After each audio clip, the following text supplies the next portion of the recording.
Welcome, my friend, to Next Level Change Success. I'm Therese Pares, a change strategist and practitioner with over 20 years of experience designing and delivering impactful change programs across various industries. In this podcast, I share real-world practical strategies to help you create and deliver positive change experiences, whether you're a leader, practitioner, or someone looking to bring new ways of working to life. In today's fast-paced world, change is constant. Here we focus on how you can put people at the centre of your change strategy, because people with a sense of purpose are the most important link in driving performance. So if you're ready to create meaningful change and achieve all the success that comes with it, keep listening. Together, let's change the conversation and take it to the next level. Hello. Welcome to another episode of Next Level Change Success. My name is Therese Pares, and I'm the founder of myvirtualchangemanager.com. I'd like to acknowledge that I'm recording on the Tharawal country and pay my respects to the traditional owners and custodians on the land on which I am recording, and to elders both past, present, and emerging. So today's topic, change resilience. And should we be even talking about change resilience going forward? Because what does resilience mean? And so when considering this episode, I definitely looked up the definition of resilience, because sometimes in this world you have these terms that are used and it kept grating on me. Resilience, and looking at the definition of it being the ability to bounce back from adversity. And I kept thinking, you don't really want change resilience. You don't want this constant, yes, I will endure change. In organizations, for teams, for the organization itself, having change in its DNA means that adaptability is key. The ability to adapt, to be flexible, to have a growth mindset, and really focusing rather than on a negative term such as resilience, flipping that and talking about our adaptability and having that be in the DNA of your organization is how you are going to set your organization, your culture, your people up for success. And it dawned on me that the term agility, people and many executives were using that concept of agility because they wanted change at speed. And so to be agile was to be able to change at speed. Yet adaptability is so much more and could offer so much more to your teams and your culture by looking at adaptability being a core value. And then what behaviours take place around adaptability. And adaptability being the capacity to adjust to new or changing circumstances is that capacity conversation, mental capacity, the flexible growth mindset required, and thus being able to keep in pace with change as needed, yet also develop change intelligence to be able to phase change in as required for it to be successful. Now, for adaptability to exist within your organization, your communication channels need to be clear, they need to be tiered and layered effectively so that the appropriate channels are used at the appropriate time, which allows people to adapt. The concept of being sideswiped, blindsided with change, this concept of you just have to absorb it, and absorption versus adapt and become agile and flexible with it. They're two totally different energies, totally different premise that are happening. The one being where you constantly have a lag around productivity lags, productivity gaps, productivity issues, which is when you're scrambling to try and cope with the change, and that's what change resilience is, versus change adaptability, which is very much around being able to respond. We respond, we understand, we absorb in a positive way, and we can then pass on and lead effectively. Leadership teams knowing they're going to be adaptable, flexible, and really then you could have that notion, although thriving in change, not quite so sure that that's something that should be emphasized around thriving during changing times. The ability to adapt means that you see opportunity in change, and that is the right headspace you want your people to be in. So how would you know how adaptable your people are currently to change? Well, for those of you who might have, and you might have this in your organisation, the engagement scores of your team members, whether they advocate for your organisation, whether they feel like their leadership is performing as they should, the overall organisation's performance, the ability for the organisation to continually evolve and expect to evolve over time. Those type of indicators contribute to this lens or landscape of adaptability. But let's just break down a couple of the key measures. The leadership index, whether leaders are performing in your organisation. Many organisations do not measure leadership performance, and performance from an engagement, communication, how adaptable are the leaders perceived by their team members? Are they having strong performance conversations? A lot of those ratings combine to your leadership index. So therefore, if your leadership index is not performing as well as it should, then absolutely your adaptability or your ability to adapt is going to be compromised.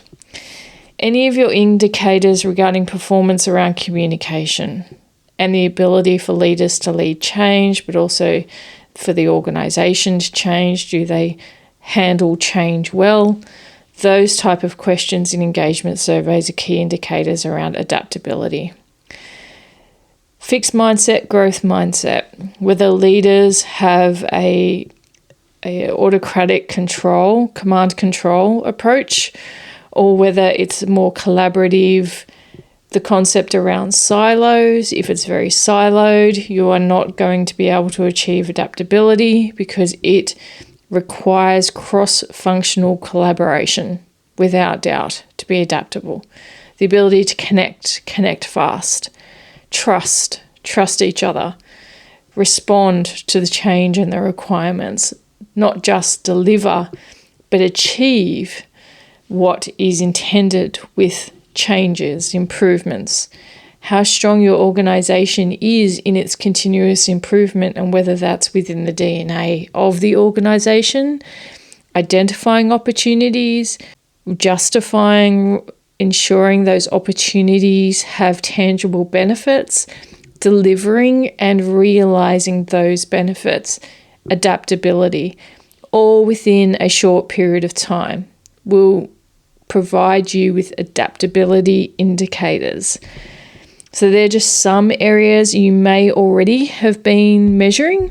You may not have been measuring them. These are areas which can provide indicators if you're serious about this journey of building change maturity, but also bringing the aspects and the key aspects of the responsiveness to change into the DNA of the organisation.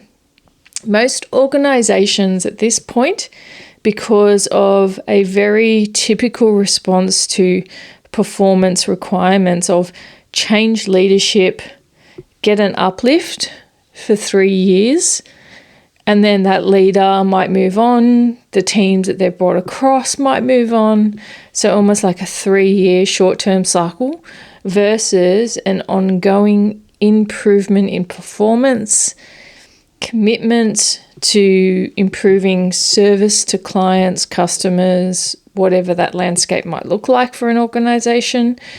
It's more the short-term immediate hit that people are focusing on versus the long game of ensuring the culture of the organization is one of continuous improvement, evolution, embracing change, and embedding change within the organization, whether it be new tech, whether it be new processes, whether it be innovation. And many organizations have simply just lost that if they had it at some stage, because it wasn't focused on as a cultural requirement. And that really does make a difference. So why are most organizations then stuck talking about change resilience? Change resilience is a reactive fixed mindset. It's reflective of justifying and blaming a lot of the employees as to why they just have to be more resilient. They just have to deal with things better. And so why are many organizations really stuck in this conversation around change resilience and want change resilience training versus change adaptability training? The ability for individuals, for leaders to understand, embrace, deliver, lead, realize change. That flow.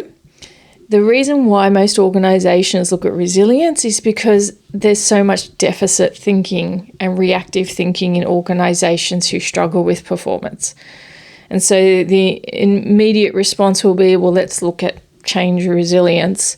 Let's do some change resilience training. And it really just touches on awareness around the change cycle, people understanding their own emotional journey as they go through change, and that awareness, people anticipate that through generating that awareness, people will be able to deal with it better. Now, if you're not looking at the change ecosystem, and I've talked about the change ecosystem pretty frequently within my Next Level Change Success podcast episodes, because the change ecosystem, if it's not healthy in an organization, you're never going to achieve change adaptability, the ability to adapt and fast, because you're not talking mindset. You need to talk mindset. You need to make sure your channels within an organization and the operational structures facilitate the appropriate communication, training, design elements to take place, and also that strong link with purpose in an organization. It allows people to adapt because they're all in when it comes to your organization, and they believe in where the organization is headed. And so many organizations struggle because they've either had a poorly managed change, they might have had an organizational restructure, which has just decimated the workforce, and poorly handled, a lot of intel, a lot of IP walking out the door, and then having to try and rebuild from there. And yet so much of the past and legacy is just still within the organization. So you really want to make sure that if you are looking at this concept of adaptability and agility, then you need to have a program and a cultural program around it. You need to unpack what measures you have so that you can measure the success. You need to ensure the operational structures support it, and that the skills and capability of leaders, of those who bring improvement into the organization, the innovation structures, whether you've got human-centered design as a capability that you're starting to invest in. If you've got that roadmap, and I would say it's the 3 to 5 year roadmap to build an organization which achieves that, it will lead to improved performance without doubt by having strong leadership who are all on the same page about that journey for the organization. They say that culture eats strategy for breakfast. And indeed, if you are creating a new culture, it needs to be part of the strategic intent and landscape and measurables and deliverables and the level of commitment I hope you're sensing about the need to commit to making sure the organization in 5 years' time is one who understands that the change landscape is going to be ongoing, that there is no business as usual. It is a continuous improvement and an evolutionary landscape that all organizations are looking to embrace. And that is certainly because we are in the digital age and the technology landscape is evolving, going to push organisations through. There definitely are some organisations which, because of the lack of investment in the past, are now starting to realise that because they haven't focused on their data management, knowledge management, records management, etc., and those basic fundamental structures, they're going to struggle to adapt because they have legacy issues to deal with.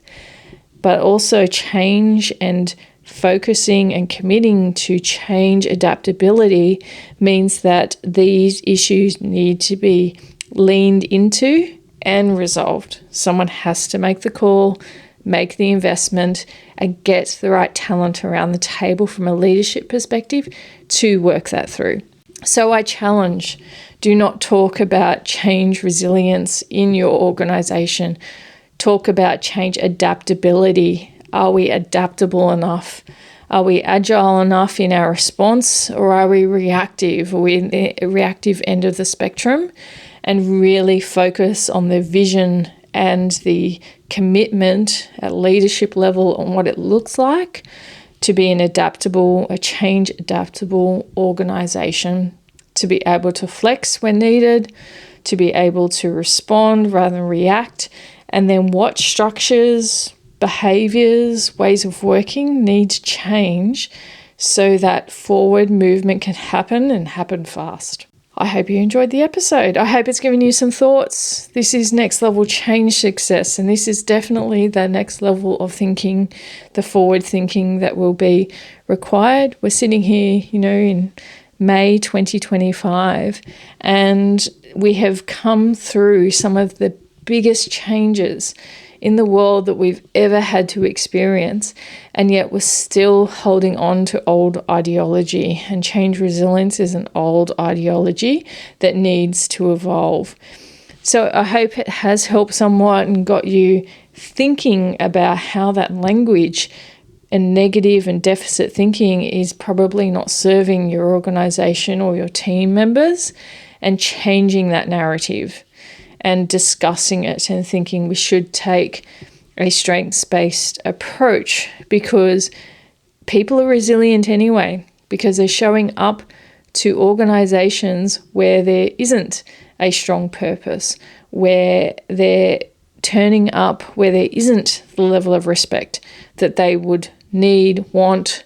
There isn't any adaptability being shown. And so you could pretty much tick the box that your people are resilient on a day-to-day basis in a world such as this. When you're looking at performance, however, change adaptability is something that really does flourish in organisations that have great communication, have a great ethos, have a great culture. And these organisations absolutely exist, and they're embracing technology advancement. They're embracing practices such as human-centered design, because they know the customer and what the customer needs are changing all the time. And therefore, to be competitive, they need to adapt their offerings. They need to keep the ear of the customer and the customer top of mind when making decisions, and balancing that commercial and customer need to make sure that they keep evolving. And that's what's so exciting about living in the digital age. After having experienced so many of the different waves of change through my corporate career and through my career in general and just through life in general. I hope you have a wonderful day, and come to myvirtualchangemanager.com. We've got some great free tools and resources, and we're also going to be commencing our first live training. So jump onto the website to find out more about that. I hope you have a wonderful day, and just remember that change matters because people matter. Hi, it's Therese here again. I just wanted to mention that we have the Change Intelligence webinar series happening this year, and you don't want to miss out on any of the topics that we're going to cover.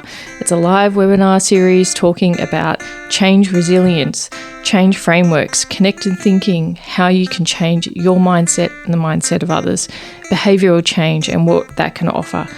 If you don't want to miss out, then come to myvirtualchangemanager.com. Just simply register and we'll let you know when the next webinars are happening so that you can come along.